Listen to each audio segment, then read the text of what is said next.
AP ముఖ్యమంత్రి చంద్రబాబు మంత్రులకు సున్నితంగా క్లాస్ పీకారు. మంత్రులు ఎవరెవరు ఎలా పనిచేస్తున్నారో అందరి జాతకాలు తన దగ్గర ఉన్నాయని, ఎప్పటికప్పుడు పనితీరుపై సమీక్షిస్తున్నానని నిన్న జరిగిన కేబినెట్ భేటీ సందర్భంగా సీఎం చంద్రబాబు కీలక వ్యాఖ్యలు చేసినట్లు సమాచారం. మంత్రుల పనితీరు సరిగా లేకపోతే, అభివృద్ధి వైపు అడుగులు వేయకపోతే, వారి యొక్క పనితీరును ఎప్పటికప్పుడు మెరుగుపరుచుకోకపోతే సహించేది లేదు అంటూ మంత్రులను హెచ్చరించినట్లు తెలుస్తోంది.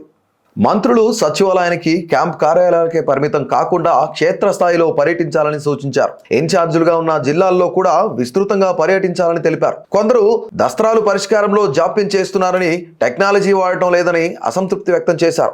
6 నెలల పనితీరుపై నివేదిక ఇవ్వాలని కోరితే మంత్రులు రామానాయుడు, సంధ్యారాణి, కొండపల్లి శ్రీనివాస్ మాత్రమే ఇచ్చారని పేర్కొన్నారు. రాజకీయ సమస్యల పరిష్కారానికి మంత్రులు చొరవ చూపాలని సూచించారు. ఇన్ఛార్జీలుగా ఉన్న జిల్లాల్లో 3 పార్టీల మధ్య సమన్వయం బాధ్యత మంత్రులు తీసుకోవాలన్నారు.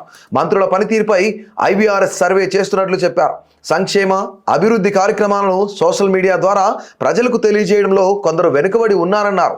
విపక్షాల దుష్ప్రచారాలను సమర్థవంతంగా తిప్పికొట్టాలని సూచించారు. త్వరలో కొడిదెల నాగబాబును మంత్రివర్గంలోకి తీసుకోనున్నారని, ఆ క్రమంలోనే 3 లేదా 4 మంత్రివర్గం నుంచి తొలగించనున్నారని సోషల్ మీడియాలో ప్రచారం జరుగుతోంది. ఈ తరుణంలో మంత్రుల పనితీరుపై ఎప్పటికప్పుడు సమీక్ష జరుపుతున్నానని, మీ జాతకాలు తన వద్ద ఉన్నాయని సీఎం చంద్రబాబు కీలక వ్యాఖ్యలు చేయడంతో పలువురు మంత్రుల్లో కలకలాన్ని రేపుతోంది. తాజాగా చంద్రబాబు చేసిన వ్యాఖ్యలు రాజకీయ వర్గాల్లో హాట్ టాపిక్ గా మారాయి.